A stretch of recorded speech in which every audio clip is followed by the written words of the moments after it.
But did you see the whole Trump talking about sending everybody a check for like what, $2,000 or something like that? Yep. Do you think that's going to happen? It will. Yeah, like for sure. Mm-hmm. Do you like this idea? Hate that idea. I know you do.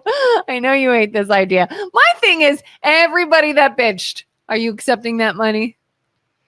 Like, oh yeah, absolutely. Do you think people that are like, shouldn't do this, this is a bad idea, anything, do you think they're like, oh, but thanks for I'll take the money. Oh, okay. Is that dirty money if you are against it? Not at all. Okay, so if you don't like Christianity, all right, and your company was like, hey, we're going to have Christmas off this year. And you're like, no, I'm not a Christian. I'm not taking that benefit. Humbug. Then you understand that it's something. If just because you show up that day, it's going to change zero things, right? Yeah. Yes, you can rail and say, let's not have Christmas anymore. That's fine. Say that, right? Mm-hmm. Or if women are like, I'm a feminist and I don't want men doing anything, and the bar's like, free drinks for women. You're like, I'm not taking the free drink. I don't see many people not taking the benefit. You're still allowed to be against the thing, right? What do you think we should do with that money? We pay down the debt. Buy those bonds off the market. All the everyday people that get a check. What do you think they're going to do with it? It doesn't matter what I want. It's going to happen the same way. Here's the thing. We buy 90% of everything that we buy on retail shelves come from other countries. So we're going to take that money and we're going to buy things that are manufactured. About 20% of it's going to stay in the United States. 80% is going to go to countries and it's going to help their economies. We're going to do that because we do that every single time. What you should do is spend it local and make sure all of that money stays in your neighborhoods, your communities, and your states. Yes. But use it on something you really need, not blowing it because you're like, oh, I know I need these things, but this is free money and I really want that, so I'll go blow it. Yeah. In my utopia, we make good decisions, but I know that we don't. And that's why it's such a bad idea. But so think about the bonds, right? So let's just say the government took all this money and they regularly every quarter they purchase back bonds to get them out of the system. So the debt load comes down. You look at the actual debt and it's like, oh, that number's going down rather than up. And then you watch as the interest payments through the budget go down because there's less bonds that you have to pay interest to. You're doing a buyback of all those issued IOUs.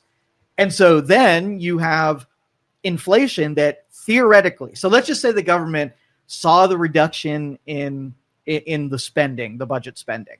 Do you think that those people are going to be like, let's not spend any more money. Let's just come into this, right? And realize a better economy, less inflation and less total debt, less interest payments and whatever. We're going to cap our spending and let the consumers feel the effects of it. So they went and bought gas, and since we took 20% of the existing inflation out of the economy, gas drops by 20%, and there's everybody's $2,000 check. You realize it in the lessened expenses that are in the economy, versus the liberals are going to say, well, companies will just keep that extra windfall, and I'm going to say the government's just going to keep that extra windfall, and it's never going to get to the end consumers. That's really the only argument for giving it directly to a consumer, even though they're going to make bad choices. Thank you.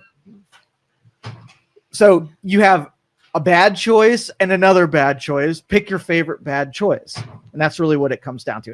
It does not solve anything. It's a feel-good thing, and that's it. And that's what I was going to say. Do you think this is just a play? This is just let's make this administration look good by saying, oh, but don't you remember when Trump gave everyone all that money for free? And nobody has to think about how we got it, where it came from, was it free, what should have been done. That's all they hear is, oh, I got this money when he was in it's again power. Very superficial. It's done completely for political reasons. If you do take in a windfall and so let's just say there's another round of tariffs. So we need to show legislators that they need to continue and do rescission based on what happened the first time around. We raised all this money, inflation and cost of end products went up. But we got to sell back to the public to do another round of these because it's necessary to go further with it, right? If you give consumers money back and they make the connection between those tariffs and they're going to give me some money, maybe it's easier for legislators to go there and vote for more cutbacks or rescissions and more tariffs. You never know, but that's the most likely as far as I'm concerned. Yeah. I see that. Patricia says first it was 5,000, then it was 2,000, and now he's saying it might be in the form of a tax credit.